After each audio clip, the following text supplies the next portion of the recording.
માઘ માસની અંદર જે માઘ સ્નાન કરે છે એને આ દુનિયાની અંદર કોઈ એવું પાપ નથી કે જે પાપ માઘ સ્નાન કરવાથી બળી ન જાય.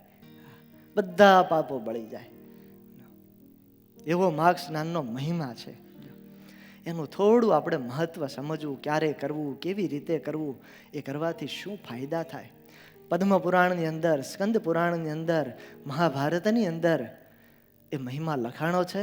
સત્સંગી જીવનની અંદર પણ ભગવાન સ્વામિનારાયણે આ માઘ સ્નાનના મહિમાની વાત કરી છે.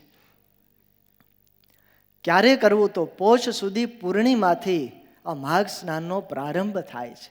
અમુક અમુક પ્રદેશમાં એકાદશી શરૂ થઈ જાય, બાકી મોટા ભાગે પૂર્ણિમાથી ચાલુ થાય અને મહા મહિનાની પૂનમ સુધી આ સ્નાન કરવાનું હોય છે. એક મહિનો ઠંડા જળથી સ્નાન કરવું એને માઘ સ્નાન કહેવાય છે.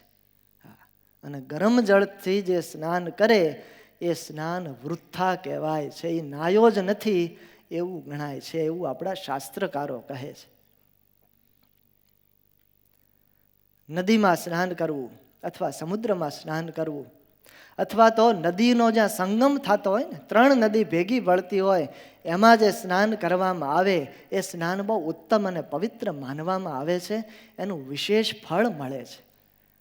એટલે પ્રયાગની અંદર સ્નાન કરે લોકો. ત્યાં તો બહુ મોટો માઘ મેળો ભરાય. ગયા વર્ષે મેળો ભરાણો, કુંભ મેળો, કરોડો લોકોએ ત્યાં સ્નાન કરેલું. આવો બહુ મોટો મહિમા છે.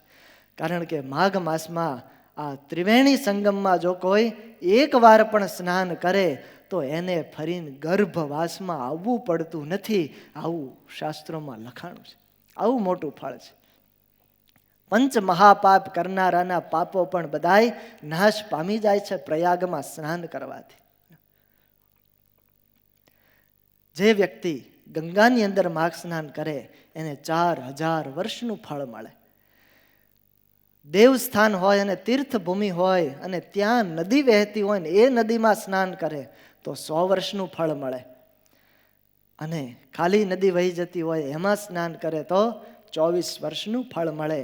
તળાવમાં જો સ્નાન કરો તો 12 વર્ષનું ફળ મળે. અને આ બધી ક્યાંય જવું ન હોય